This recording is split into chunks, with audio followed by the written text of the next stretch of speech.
Hello, I'm Suriya Dakshina Murthy, a master's student at the University of California, Santa Barbara.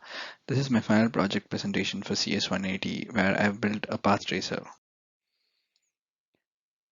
The three main components of this path tracer are one, an integrator, which is a Monte Carlo integrator, two, performing uniform sampling across the integrator, and three, computing accurate BRDFs, which is diffuse and specular for this project. The purpose of this project is to build an unbiased light transport system based on ray tracing. This is achieved using four main steps. First is approximating the rendering equation. Second is using a Monte Carlo estimator for solving this rendering equation. And three, to perform uniform sampling across this Monte Carlo estimator. And four is to use accurate PRDFs for each point on the object. For this project, I'm currently doing Lambertian and specular PRDFs.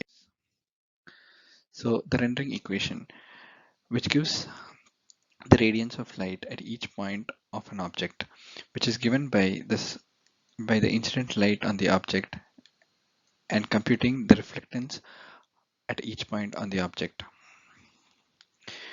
This rendering equation is approximated using a technique called Monte Carlo estimator. Monte Carlo estimator is a sampling technique where each point on the object is sampled across n different directions to compute the accurate shading at the point on the object. The sampling for doing the aforementioned Monte Carlo estimation is currently a uniform sampling where each point on the object is uniformly sampled across the hemisphere across 16 different directions, which can be further improved by doing techniques like Sobol sampling.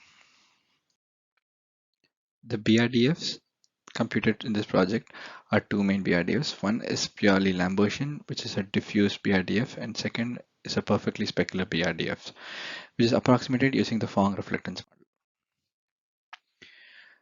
So the results of the project are shared using four main scenes. One is a basic scene which includes a plane and a cube and a sphere. And second is the famous Stanford bunny. And third is the Happy Buddha, which is a little more complex 3D model. And four is a complex scene of a Chinese dragon and the Stanford bunny next to each other. So this is the basic scene where we have a plane, a sphere, and a cube. As you can see on the left, it's only using direct lighting, which only gives hard shadows and hard shading. But on the right is using direct lighting and one bounce in direct lighting, which gives us a approximation of global illumination. As you can see, the surfaces get illuminated, even the shadows get illuminated. This is the result of the Stanford bunny, which is composed of 4,968 faces, which runs in 63 minutes for one bounce indirect lighting with 16 samples per pixel. As you can see, the left, which shows direct lighting, only gives us, which doesn't show the features of the object pretty clearly. But on the right, you can see the soft shadows and pretty accurate lighting representation. This is a much more complex 3D scene, which is the famous Happy Buddha scene, which has 5,435 faces, which took a little over 2 hours to run for the same parameters mentioned before. You can see that using direct lighting, only hard shadows and uh, some faces are illuminated and other faces are purely dark. But using indirect lighting, the shadow under the plane and the shadows in the robe are accurately highlighted. This is a scene where we have the Chinese dragon and the Stanford bunny next to each other, and as you can see, the indirect lighting doesn't pretty much give any information on the dark side of the object, but the global illumination technique not only lights the dark side of the object, but also there is color bleeding. As you can see here, the green color from this Chinese dragon is reflected on the surface of the bunny. Although there are some artifacts on the floor, the shadows and lighting is pretty accurate.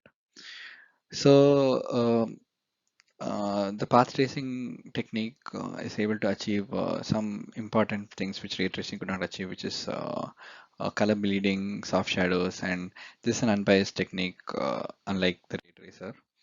The further improvements for the project is to change the sampling technique from uniform sampling to soap sampling, and then show examples for specular BRDFs currently which have not been shared, and three, to improve the scene loader and mesh translations, and to show caustics and maybe show an example of cornel block rendering.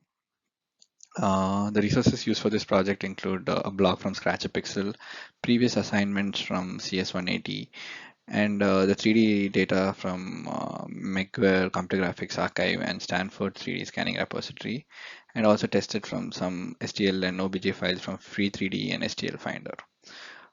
Thank you for your attention.